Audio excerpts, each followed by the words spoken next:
శ్రీవారి పట్టపురాణి శ్రీ పద్మావతి అమ్మవారి కార్తీక బ్రహ్మోత్సవాలు వైభవపేతంగా జరుగుతున్నాయి.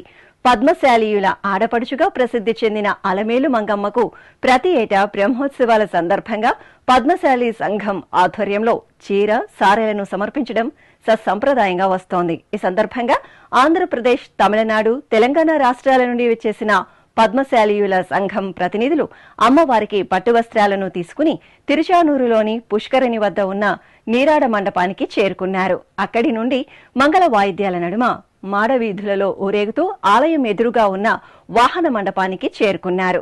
అనంతరం వాహన మండపం నుండి ఊరేగింపుగా పద్మశాలీయుల ప్రతినిధులు, ఆడపడుచులు అమ్మవారి ఆలయ ప్రాకార ప్రదక్షిణగా గర్భాలయంలో అమ్మవారికి పట్టు వస్త్రాలను భక్తి ప్రపత్తులతో సమర్పించారు. ఈ కార్యక్రమంలో టీటీడీ పాలక మండలి సభ్యురాలు జానకి, పద్మశాలీయుల సంఘం చిత్తూరు జిల్లా గౌరవ అధ్యక్షులు డాక్టర్ ఎస్వి ప్రసాద్, కార్యదర్శి ఓబులపతి, ఇతర ప్రముఖులు పాల్గొన్నారు.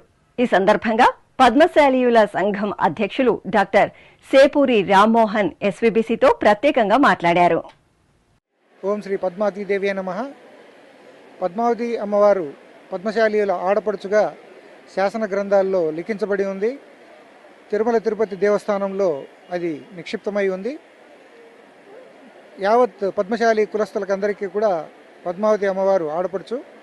అమ్మవారి బ్రహ్మోత్సవాలు తిరుచానూరులో జరిగేటువంటి ఈ బ్రహ్మోత్సవాల కార్యక్రమంలో సింహవాహనం నాడు పద్మశాలీలు అందరూ అమ్మవారికి తమ పుట్టింటి నుండి చీరే, సారే బహుమతి చేసేటువంటి ఒక ప్రత్యేకమైన కార్యక్రమం టీటీడీ వారి ఆదేశాల మేరకు అనుసరించబడుతోంది. దానికి అనుగుణంగానే ఈరోజు అనేక ప్రాంతాల నుండి, అనేక రాష్ట్రాల నుండి ఇక్కడికి చాలామంది పద్మశాలీయులు దంపతులుగా గుమికూడడం జరుగుతోంది. వీరందరూ అమ్మవారికి 9 అంగుళాల అంచు కలిగినటువంటి విలువైన పట్టు చీరను, సారెను, పండ్లను, పూలను, గాజులను, పసుపు కుంకుమలను, ఆడపడుచు లాంఛనాలను అన్నింటినీ కూడా అమ్మవారికి సమర్పించి అమ్మవారి ఆశీస్సులు పొందేటువంటి అద్భుతమైన అవకాశాన్ని టీటీడీ వాళ్ళు కల్పిస్తున్నారు. వారికి పద్మశాలీల కులస్తులందరి తరఫున పద్మశాలి పట్టణ ప్రెసిడెంట్గా ధన్యవాదాలు తెలియజేసుకుంటున్నాను.